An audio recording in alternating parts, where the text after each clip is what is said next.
이제 형편이 안 된다는 말은 그만두십시오. 단순히 부정적인 말이라서가 아닙니다. 그것은 일종의 자백이기 때문입니다. 당신은 지금 지갑 사정을 설명하고 있는 것이 아닙니다.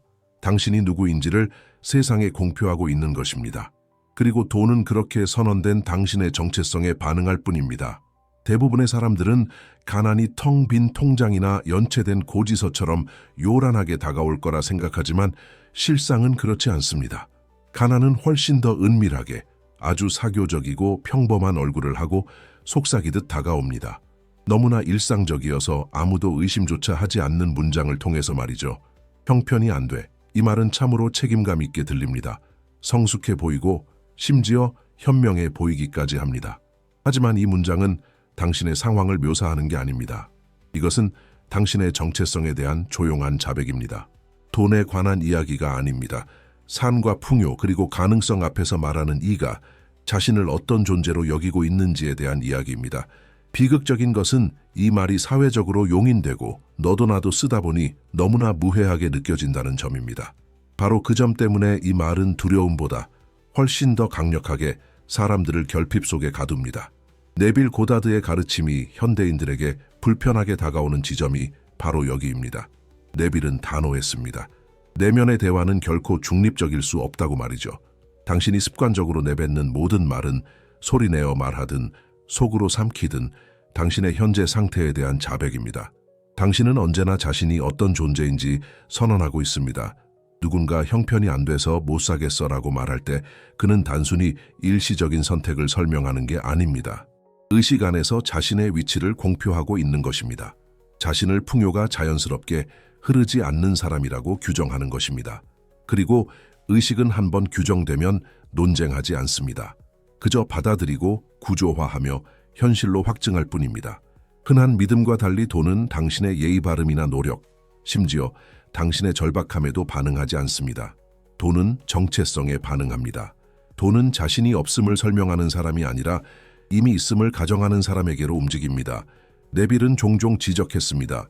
그 결핍이 자신을 정의한다고 믿지 않는 한 누구도 자신이 가지지 못한 것을 굳이 입 밖으로 내어 선언하지 않는다고 말입니다. 방에 들어서면서 여기엔 산소가 부족해라고 선언하는 사람은 없습니다. 자기소개를 하면서 자신에게 없는 것들의 목록을 줄줄이 읊는 사람도 없죠. 부재가 말로 표현될 때는 그것이 개인적인 문제가 되었을 때, 즉 자아 개념과 하나가 되었을 때뿐입니다. 그래서 이 말이 그토록 적나라한 것입니다. 한계를 상황적인 문제가 아니라 구조적인 문제로 믿고 있음을 드러내기 때문입니다. 현대 뇌과학도 다른 언어를 통해 같은 진실을 발견했습니다. 조 디스펜자 박사는 반복적인 자기 대화가 단순한 언어가 아니라 뇌에 내리는 지령이라고 설명합니다. 뇌는 당신이 일관되게 말하는 것을 예상하도록 회로를 재구성합니다. 어떤 문장이 충분히 반복되면 그것은 생각을 넘어 하나의 가정이 됩니다. 그리고 일단 가정이 되면 행동은 자동적으로 뒤따릅니다. 선택의 폭은 좁아지고 기회는 비현실적으로 느껴지며 욕망은 쪼그라든 정체성에 맞춰 축소됩니다. 삶이 잔인해서가 아니라 잠재의식이 당신의 명령에 충실하기 때문입니다. 그래서 사람들이 왜 돈이 내게는 멀게만 느껴지는지, 왜 아무리 노력해도 손가락 사이로 빠져나가는지 물을 때 그 답은 전략에서 찾을 수 있는 게 아닙니다. 답은 당신의 자백 속에 있습니다. 무심코 내뱉고 속으로 되뇌며 진실로 받아들인 그 한 문장이 삶에게 당신을 어떻게 대우해야 할지 정확한 신호를 보내고 있는 것입니다. 이 이야기는 언어 습관을 검열하거나 억지로 긍정 확언을 하라는 말이 아닙니다. 돈이 왜 특정 사람들을 피해 달아나는지 그 당혹스러운 이유를 밝히고 그 자백을 멈추는 순간 모든 것이 얼마나 빠르게 변하는지 보여주기 위함입니다. 돈은 말을 듣지 않습니다. 상태를 읽습니다. 많은 사람들의 돈 관계를 조용히 망가뜨리는 미묘한 오해가 하나 있는데 그것은 언어 자체가 창조의 힘을 가진다는 믿음입니다. 사람들은 단어를 신중하게 고르고 말투를 부드럽게 하거나 책임감 있게 말하면 삶이 다르게 반응할 거라 착각합니다. 하지만 돈은 단어 선택 따위에 반응한 적이 없습니다. 돈은 당신의 공손함이나 구구절절한 사연, 심지어 정직함에도 감동하지 않습니다. 돈이 반응하는 것은 그 말이 솟아나오는 내면의 상태입니다. 똑같은 문장이라도 어떤 정체성에서 나왔느냐에 따라 완전히 다른 신호를 보냅니다. 그리고 돈은 분석이나 감정 없이 그 신호를 즉각적으로 읽어냅니다. 이렇게 생각해 보십시오. 은행은 대출 신청자가 말을 자신감 있게 하거나 사정을 잘 설명한다고 해서 대출을 승인하지 않습니다. 은행은 프로필을 봅니다. 기록을 봅니다. 패턴이 만든 정체성을 봅니다. 아무리 목소리가 좋아도 내면의 상태가 고위험군이라면 소용없습니다. 마찬가지로 당신이 아무리 점잖게 형편이 안 된다고 말하더라도 혹은 그 이유가 아무리 타당하게 느껴지더라도 돈은 상관하지 않습니다. 점잖은 결핍의 언어도 결국은 결핍의 언어일 뿐입니다. 그것은 여전히 똑같은 내면의 프로필을 방송합니다. 말하는 이가 공급이 제한적이고 불확실하며 조건부인 상태에서 살아가고 있음을 알리는 것입니다. 이것이 바로 네빌 고다드가 말보다 느낌을 집요하게 강조한 이유입니다. 그는 사람들에게 말을 조작하는 법을 가르치지 않았습니다. 그는 상태를 점유하는 법을 가르쳤습니다. 네빌의 언어에서 느낌은 단순한 감정이 아니었습니다.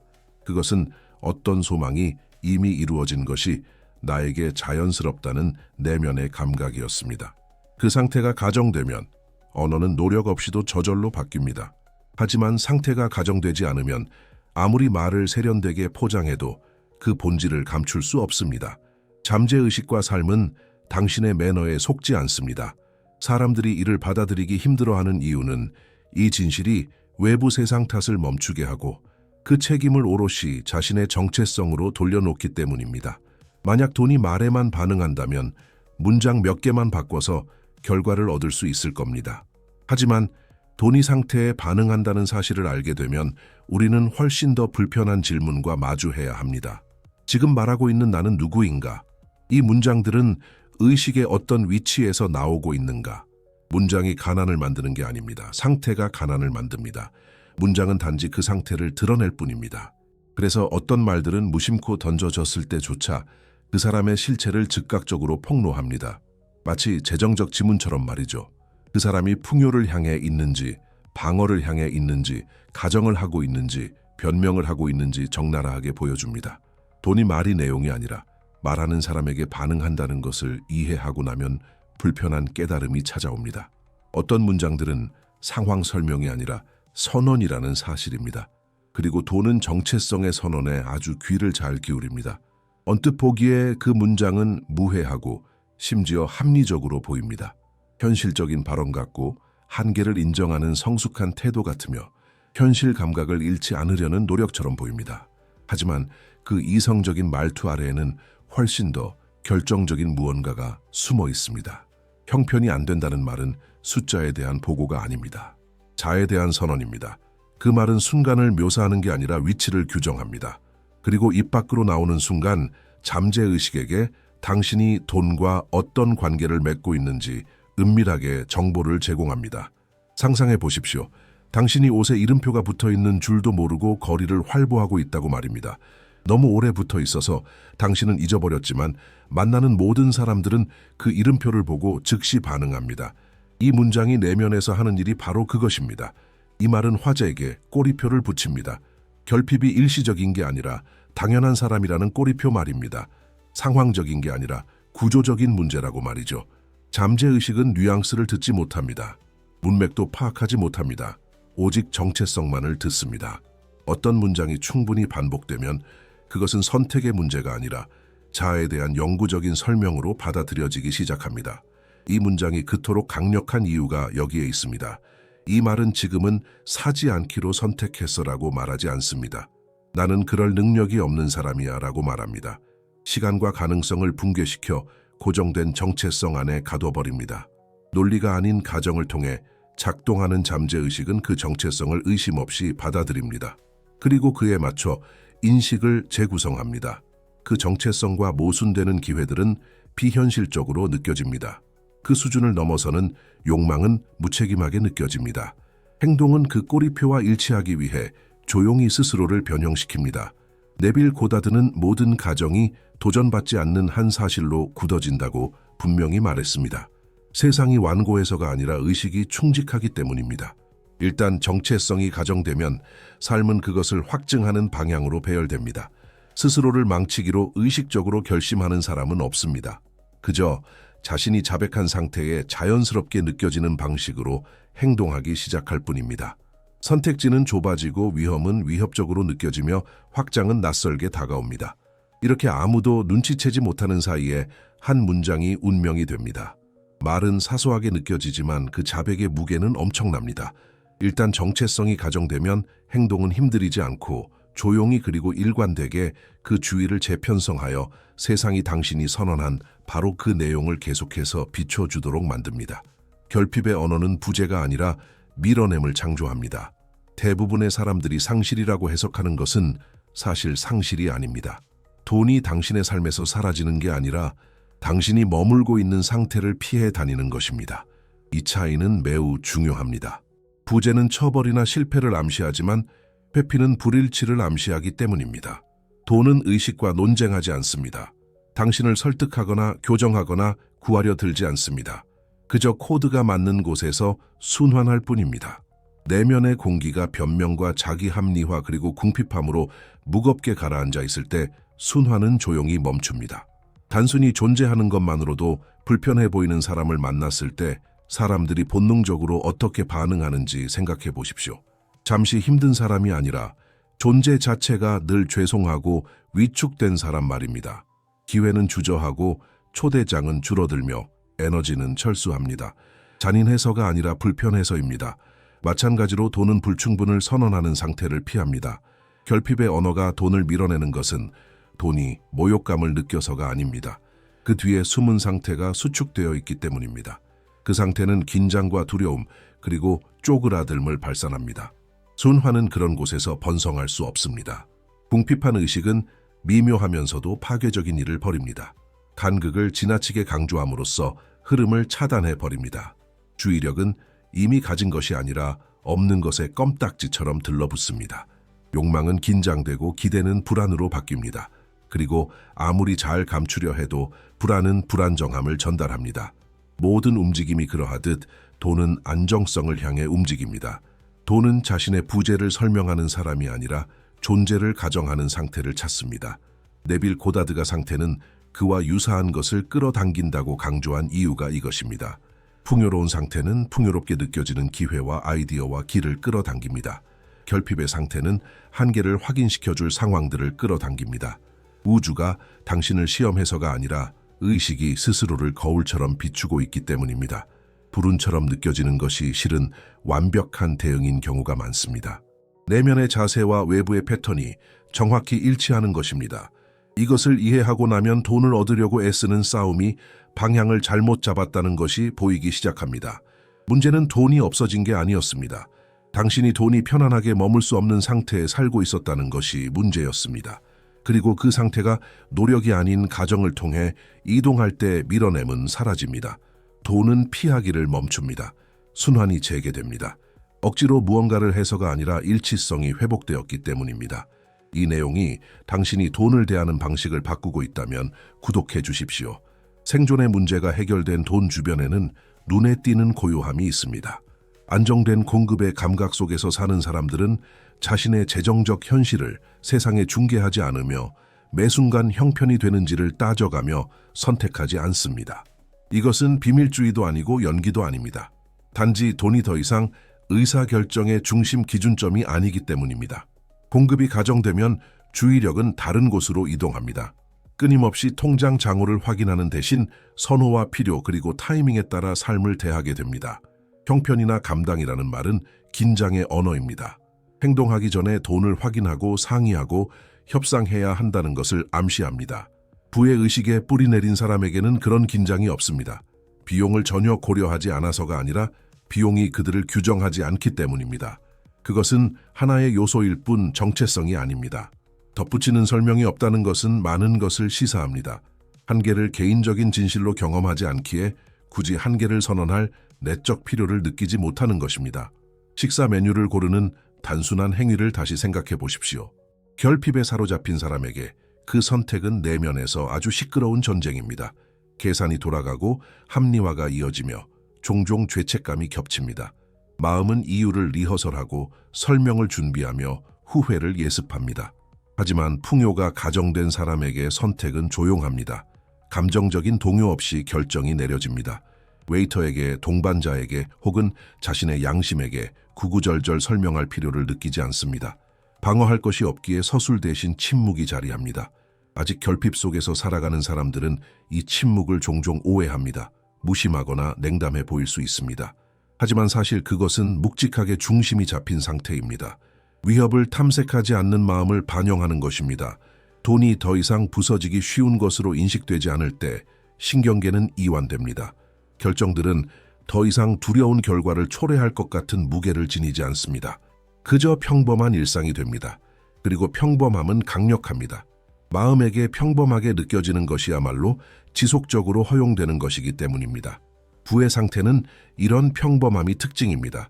소비나 저축에 극적인 의미를 부여하지 않고 욕망에 도덕적 잣대를 들이대지 않으며 강박적으로 절제하지 않습니다. 내면의 대화는 단순하고 심지어 지루하기까지 합니다. 그리고 그 단순함이 바로 흐름을 가능하게 합니다. 모든 선택에 불안이나 자기 비판이 묻어 있다면 돈은 쉽게 순환하지 못합니다. 내부의 저항 없이 깔끔하게 결정이 내려지는 곳에서 돈은 순환합니다. 그렇기에 형편을 따지는 습관이 그토록 많은 것을 드러내는 것입니다. 그것은 여전히 삶과 협상하고 있고 자신의 위치를 정당화하려 하며 가정이 아닌 방어를 중심으로 돌아가는 의식을 폭로합니다.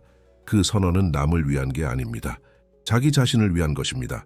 제한된 정체성과 일치감을 유지하기 위해 소리내어 뱉는 안심의 말인 것입니다. 네빌 고다드는 이러한 자연스러움이야말로 상태가 가정되었다는 진정한 표식이라고 일관되게 지적했습니다.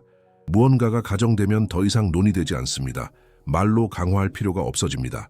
누군가 결핍을 선언해야겠다는 충동을 느끼는 순간 그는 결핍이 상황이 아닌 정의로서 자신의 내면에서 여전히 활동하고 있음을 드러내는 것입니다.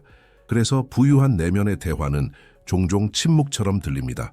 억지로 만든 침묵이나 억압이 아니라 내적 논쟁의 부재입니다. 공급이 먼저 가정되면 말은 저절로 떨어져 나갑니다.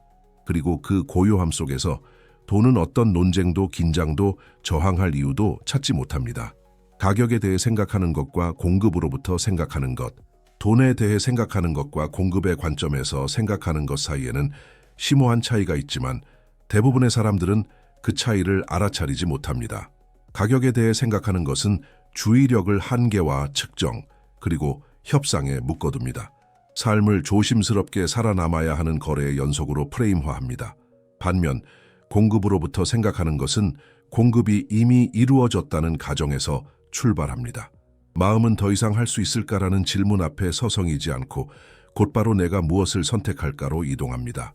이 전환은 미묘하지만 당신의 인식 전체를 완전히 재구성합니다. 네빌 고다드가 말한 결말에 머무는 삶을 산다는 것은 단순히 결과를 공상하거나 현실을 무시하는 것이 아닙니다. 그것은 내면의 결론으로부터 움직이는 것입니다. 결말은 미래에 일어날 사건이 아니라 지금 의식이 머무는 위치입니다. 그 위치에 서면 한때 마음을 지배하던 질문들은 자연스럽게 녹아 없어집니다. 돈은 어떻게 마련하지? 라는 질문은 더 이상 의미가 없습니다. 그 상태는 이미 지불이 완료되었음을 가정하고 있기 때문입니다. 내면에서 이미 결론을 받아들였기에 협상할 필요도 사라집니다. 이 차이를 체감하는 가장 좋은 방법은 한도 없는 선불 계좌로 쇼핑하는 것과 계산대 앞에서 지폐를 세며 쇼핑하는 것을 상상해 보는 것입니다. 계좌에 돈이 이미 들어있을 때 우리의 주의력은 편안하게 이완됩니다. 결핍에 대한 두려움이 아니라 선호와 유용성에 따라 선택을 내립니다. 마음이 통장 잔고의 변동을 불안하게 추적하지 않습니다. 하지만 현금을 세며 쇼핑할 때 모든 결정은 긴장의 연속입니다. 마음은 숫자 위를 맴돌며 상실을 예상하고 위험을 계산하며 다가올 후회에 대비합니다. 두 경우 모두 같은 물건을 사고 같은 가격을 지불할지라도 내면의 경험은 완전히 다릅니다. 공급의 위치에서 생각하는 것 또한 이와 유사한 평온함을 줍니다. 더 이상 최악의 시나리오를 머릿속으로 리허설하지 않습니다. 책임감이나 절제를 핑계로 내면에서 자기 자신과 논쟁하지 않습니다. 결핍을 따라다니던 배경소음 같은 긴장이 사라집니다. 이는 무분별하게 행동한다는 뜻이 아닙니다. 행동이 두려움이 아닌 넉넉함에서 나온다는 뜻입니다. 창의성과 타이밍, 그리고 흐름을 무너뜨리는 것은 바로 두려움이기 때문입니다. 누군가가 공급의 관점이 아니라 가격을 생각하고 있다는 가장 확실한 신호는 내면의 질문이 끈질기게 이어진다는 점입니다. 마음은 계속해서 자금 조달 방법으로, 자기 합리화로, 안심하고 싶은 욕구로 되돌아갑니다. 생각 속에서조차 돈을 쫓아다니는 느낌이 듭니다. 하지만 상태가 바뀌면 추격은 멈춥니다. 질문들은 시급함을 잃습니다. 마음은 더 고요해지고 더 단호해지며 더 중립적으로 변합니다. 이 중립성은 무관심이 아닙니다. 이미 확보된 기반에 대한 신뢰입니다. 네빌은 가정이 협상을 없앤다고 강조했습니다. 마음이 여전히 협상하고 있다면 아직 결말을 받아들이지 못한 것입니다. 협상은 의심을 내포합니다. 결과가 아직 결정되지 않았다는 뜻이니까요. 하지만 일단 결말이 가정되면 행동은 힘들이지 않고 정렬됩니다. 선택은 단순해집니다. 타이밍에 대한 압박감이 줄어듭니다. 더 이상 돈이 나타나게 하려고 억지를 쓰지 않습니다. 대신 돈이 있는 것이 당연한 사람으로서 움직입니다. 이것이 바로 공급의 관점에서 생각하는 것이 흥분이 아니라 안도감으로 다가오는 이유입니다. 거기엔 아드레날린이 없습니다. 감정의 급격한 고조도 없습니다. 그저 평범하고 어찌 보면 아무 일도 없는 것처럼 느껴집니다. 그리고 그 평범함이야말로 상태를 안정시키는 핵심입니다. 돈은 조급함에 반응하지 않습니다. 돈은 차분하게 정착된 기대에 반응합니다. 공급이 가정될 때 내면의 환경은 일관성을 갖게 되고 그 일관성이 저항 없는 순환을 다시 흐르게 만듭니다. 내면의 대화가 진짜 대화입니다. 입 밖으로 말이 나오기 훨씬 전부터 더 조용한 대화는 이미 진행되고 있습니다. 이 내면의 대화는 의식의 수면 아래서 끊임없이 이어지며 상황을 평가하고 반응하고 해석하고 결론 내립니다. 극적이지도 않고 의도적인 경우도 드물게 오히려 더 강력합니다.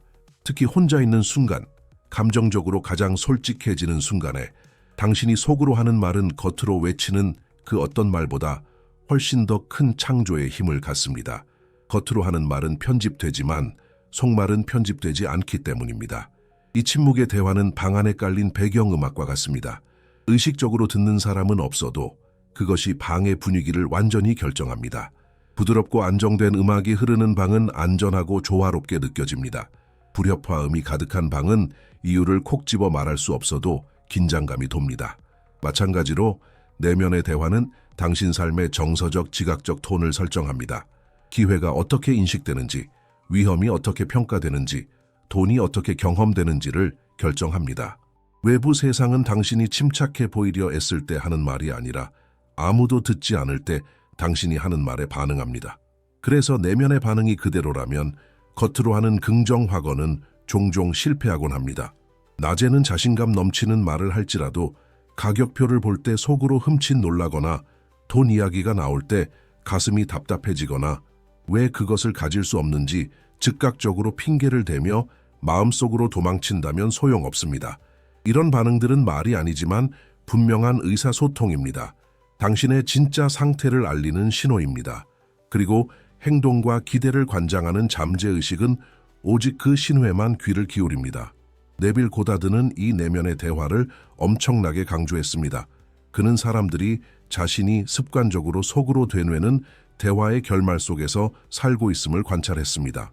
이 대화들은 자신이 누구이며 무엇이 가능한지에 대한 사적인 서사를 형성합니다. 시간이 지나면 그 서사는 가정으로 굳어집니다. 일단 가정으로 굳어지면 그것은 더 이상 믿음처럼 느껴지지 않습니다. 현실 그 자체로 느껴집니다. 내면의 대화가 결정적인 이유는 감정적 즉각성 때문입니다. 그것은 삶에 반응하여 자동적으로 튀어나옵니다. 고지서가 도착하고 가격표를 보고 기회가 나타나는 그 순간 논리가 개입할 틈도 없이 내면의 목소리가 즉각 반응합니다. 그 반응이 바로 자백입니다. 당신이 지지받고 있다고 느끼는지, 위협받고 있다고 느끼는지, 확장되고 있는지 수축되고 있는지를 드러냅니다. 그리고 이것이 매일 수십 번씩 반복되면서 신경계는 돈에 대해 특정한 자세를 취하도록 훈련됩니다. 이 내면의 대화를 바꾸는 데는 억지 힘이나 끊임없는 교정이 필요하지 않습니다. 사실 힘을 쓰면 저항만 커집니다. 내면의 대화를 바꾸는 것은 공간을 만드는 일입니다. 잠깐의 멈춤, 낡은 반사 반응이 올라올 때 침묵으로 그 흐름을 끊으십시오. 그 침묵은 텅 빈 것이 아닙니다. 낡은 정체성이 더 이상 강화되지 않는 순간입니다. 시간이 지나면서 이 멈춤들이 쌓이면 낡은 서사는 힘을 잃고 새로운 서사가 자연스럽게 형성될 틈이 생깁니다. 이것이 소리내어 하는 말보다 침묵 속의 반응이 더 중요한 이유입니다. 패닉이 일어날 법한 순간에 찾아온 차분한 멈춤은 상태가 변했다는 신호입니다. 결핍이 지배하던 순간에 중립적으로 반응한다면 정체성이 느슨해지고 있다는 신호입니다. 내면의 대화는 부드러워지고 단순해지며 이내 고요해집니다. 그리고 고요해질수록 돈을 둘러싼 감정적 전하도 녹아내립니다. 내면의 대화가 변하면 외부의 대화는 힘들이지 않고 따라옵니다. 말수는 줄어듭니다. 설명은 희미해집니다. 정당화할 필요가 사라집니다. 돈은 보상으로서가 아니라 반영으로서 이 변화에 반응합니다. 낡은 신호가 더 이상 방송되지 않기에 돈은 새로운 상태를 거울처럼 비춥니다. 아무도 듣지 않는 그 조용하고 은밀한 공간에서 진짜 대화가 마침내 바뀌기 시작한 것입니다. 잠들기 전의 상태 세이티에스는 재정적 자아와의 대화를 다시 씁니다. 돈과의 싸움이 낮에는 시끄럽게 느껴지다가 밤이 되면 묘하게 조용해지는 데는 이유가 있습니다. 몸이 이완되고 통제하려는 마음의 힘이 풀리면 끊임없던 내부 내레이션도 부드러워지기 시작합니다. 방어 기제가 내려가고 애쓰는 마음이 물러갑니다. 깨어남과 잠들음 사이의 이 문턱은 정체성이 유연해지는 시간입니다. 억지로가 아니라 수용성을 통해서 말이죠. 네빌 고다드는 이 상태를 졸음과 같은 상태, state akin to sleep라고 불렀습니다. 신비로워서가 아니라 기능적이기 때문입니다. 의식적 마음이 낡은 이야기를 옹호하기를 멈추는 순간이기 때문입니다. 낮 동안의 내면 대화는 반응적입니다. 자극, 습관, 감정적 기억에 의해 좌우됩니다. 가격, 대화, 의무감 같은 것들이 반사적인 반응을 유발해 익숙한 상태를 강화합니다. 하지만 밤이 되면 그 반가쇠들은 사라집니다. 마음은 더 이상 세상과 협상하지 않습니다. 그저 존재할 뿐입니다. 이렇게 부드러워진 상태에서는 무엇이든 진실로 느껴지는 것이 깊이 스며듭니다. 아이디어가 아니라 자아에 대한 감각으로 말이죠. 수면이 항상 회복과 연관되는 이유가 여기 있습니다. 저항이 낮을 때 정체성은 조용히 재설정됩니다. SATS는 문장을 교정하는 방식이 아니라 공급받고 있다는 느낌을 안정시키는 방식으로 작동합니다. 몸은 추상적인 단어를 이해하지 못합니다. 몸은 상태를 이해합니다. 잠들기 전 이미 충족되었다는 느낌이 몸에 스며들도록 허용하면 그것은 정상적인 것으로 각인됩니다. 노력은 필요 없습니다. 반복할 필요도 설득할 필요도 없습니다. 그 느낌 자체가 익숙해지면 잠재의식은 그 익숙함을 현실로 받아들입니다. 그래서 이 상태에서는 짧고 함축적인 장면들이 효과적입니다. 거창한 시각화나 과도한 판타지가 아니라 일이 끝났음을 암시하는 단순한 인상만으로 충분합니다. 정산이 끝난 계좌를 볼 때의 안도감, 이미 일을 처리했을 때의 홀가분함, 다 끝났다는 것을 알 때의 조용한 만족감, 이런 인상들은 낡은 문장들과 싸우지 않고도 그것들을 녹여버립니다. 형편이 안 돼라는 말과 논쟁할 필요가 없습니다. 그 문장을 이미 넘어선 상태의 느낌을 부드럽게 경험하고 있으니까요. 시간이 지나면 매일 밤의 노출은 미묘하지만 심오한 변화를 일으킵니다. 기본값으로 설정된 내면의 대화가 저절로 바뀌기 시작합니다. 낡고 반사적인 반응들은 감정적 힘을 잃습니다. 한때 수축을 유발했던 상황들이 이제는 중립적으로 느껴집니다. 마음은 더 이상 설명하거나 정당화하거나 도망치려고 서두르지 않습니다. 생각을 억눌러서가 아니라 밑바탕에 깔린 상태가 이동했기 때문입니다. 정체성이 변하면 언어는 힘들이지 않고 따라옵니다. 수면이 강력한 이유는 입이 마침내 다물어지기 때문입니다. 깨어있는 삶을 지배하던 끊임없는 내부 해설은 이 부드러운 상태에서 유지될 수 없습니다. 남는 것은 느낌뿐입니다. 그리고 네빌의 가르침에서 느낌은 곧 창조 행위입니다. 풍요롭다는 느낌이 하루의 마지막 인상이 되면 그것은 밤새 이어져 다음날 아침의 톤을 설정합니다. 깨어있는 삶은 의식적인 의도 없이도 그 느낌을 중심으로 재편성되기 시작합니다. 이 상태가 안정되면 돈은 저항을 멈춥니다. 돈을 불러들여서가 아니라 낡은 신호가 희미해졌기 때문입니다. 신경계는 더 이상 긴급함이나 불충분을 방송하지 않습니다. 내면의 대화는 더 조용해지고 단순해지며 확신에 찹니다. 그리고 그 조용한 지속성 속에서 한때 결핍을 자백하던 정체성은 자연스럽게 녹아 없어지고 돈에 대해 굳이 말할 필요조차 느끼지 않는 새로운 정체성이 그 자리를 대신합니다. 돈은 소망이 아니라 절박함에서 도망칩니다. 돈에 대한 논의에서 자주 간과되는 결정적인 차이가 있습니다. 이것을 오해하면 엄청난 혼란이 생깁니다. 욕망과 절박함은 종종 같은 것으로 취급받지만 사실 전혀 다른 상태입니다. 욕망은 확장적입니다. 깨끗합니다. 그것은 흥미와 호기심, 선호에서 나옵니다. 반면 절박함은 수축되어 있습니다. 다급합니다. 두려움과 의존성으로 가득 차 있습니다. 돈은 욕망을 피해 뒷걸음질 치지 않습니다. 돈은 절박함을 피해 달아납니다. 절박함은 의도가 아니라 불안정을 알리는 신호이기 때문입니다. 절박함에는 말하지 않아도 전해지는 메시지가 있습니다. 무언가가 결여되어 있고 그 부재가 생존과 정체성, 안전을 위협하고 있다는 메시지입니다. 이 메시지는 말로만 전달되는 게 아닙니다. 자세, 목소리, 톤, 타이밍, 그리고 감정적 다급함 속에 박혀 있습니다. 절박함이 있으면 신경계는 긴장합니다. 주의력은 좁아집니다. 마음은 결과에 집착합니다. 이 집착은 순환의 필수적인 유연성과 창의성을 무너뜨립니다. 기회와 마찬가지로 돈은 압박감이 지배하는 곳이 아니라 움직임이 가능한 곳으로 흐릅니다. 반면 욕망은 움켜쥐지 않습니다. 애원하지 않습니다. 쫓아다니지 않습니다. 그저 무언가가 매력적임을 알아차리고 그것을 가질 가능성을 가정할 뿐입니다. 욕망 주변에는 공간이 있습니다. 인내심이 있습니다. 삶이 적대적이 아니라 협조적이라는 근본적인 믿음이 있습니다. 이것이 바로 욕망은 가볍게 느껴지고 절박함은 무겁게 느껴지는 이유입니다. 하나는 미래를 신뢰하고 다른 하나는 미래를 두려워합니다. 이 차이를 느끼는 효과적인 방법은 일상에서 초대가 어떻게 작동하는지 관찰하는 것입니다. 우리는 이미 그 자리에 편안하게 어울릴 것 같은 사람에게 가장 쉽게 초대를 보냅니다. 다른 사람을 의도적으로 배제해서가 아니라 편안함이 편안함을 부르기 때문입니다. 아무리 진심으로 원한다 해도 초대에 목숨을 건 것처럼 보이는 사람은 긴장감을 조성합니다. 돈도 똑같은 역학으로 작동합니다. 절박함은 불충분을 선언합니다.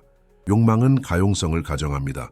네빌 고다드는 가정이 순환을 회복시킨다고 일관되게 지적했습니다. 공급이 가정되면 욕망에는 조급함이 끼어들 틈이 없습니다. 자신을 정당화할 필요도 없습니다. 즉각적인 결과를 요구할 필요도 없습니다. 그저 의식의 자연스러운 움직임으로 존재할 뿐입니다. 그 상태에서는 당기거나 억지로 힘을 쓰지 않기에 돈이 저항 없이 다가올 수 있습니다. 절박함은 종종 동기부여로 위장합니다. 사람들은 긴급함이 자신을 앞으로 나아가게 하고 압박감이 결과를 만들어낼 거라 믿습니다. 하지만 실제로 압박감은 지각 능력을 압축시킵니다. 선택의 폭을 좁히고 도움을 밀어내는 바로 그 상태를 강화합니다. 돈이 필요하면 필요할수록 내면 세계는 돈의 부재를 중심으로 더욱 수축됩니다. 그리고 내면이 수축될수록 삶은 그 수축을 고스란히 다시 비춰줍니다. 절박함이 사라지면 예상치 못한 일이 일어납니다.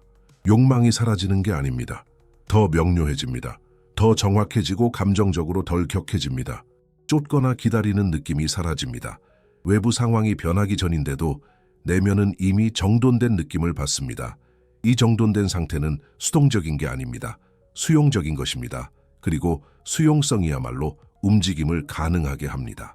돈은 삶에게 제발 구해달라고 애원하는 사람에게로 움직이지 않습니다. 돈은 이미 내면에서 단단한 땅 위에 서 있는 사람에게로 움직입니다. 가정된 풍요가 절박함을 대체할 때 순환은 자연스럽게 재개됩니다. 보상이나 기적이 아니라 더 이상 돈을 밀어내지 않는 상태를 반영하는 거울로서 말입니다. 가난을 삶에게 자백하기를 멈추십시오. 이 모든 메시지가 가리키는 하나의 엄중한 진실은 바로 이것입니다. 내면의 대화는 결코 사소하지 않습니다. 그것은 언제나 자기 규정입니다. 당신이 속으로 반복해서 하는 말은 삶에 대한 논평이 아닙니다. 삶이 반응하는 당신의 위치입니다. 네빌 고다드는 의식이 말이 아니라 가정에 복종한다고 분명히 가르쳤습니다. 돈은 당신의 설명과 논쟁하지 않으며 당신의 노력에 동정하지도 않습니다. 돈은 당신이 침묵 속에서 혹은 소리내어 자신이 누구라고 끊임없이 선언하는 그 상태를 거울처럼 비출 뿐입니다.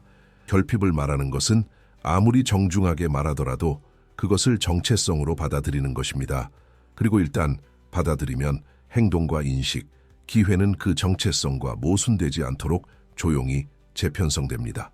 억지로 하는 긍정 확언이 거의 효과가 없는 이유가 여기에 있습니다. 정체성은 논쟁으로 바뀌지 않습니다. 가정으로 바뀝니다. 조용한 가정이 긴장을 대체합니다. 침묵이 자백을 대체합니다. 내면에서 정상으로 느껴지는 것은 외부에서 필연이 됩니다. 현대 과학도 같은 원리를 이야기합니다. 조 디스펜자 박사는 반복적인 자기 대화가 신경계를 자동화된 정체성으로 조건화한다고 설명합니다.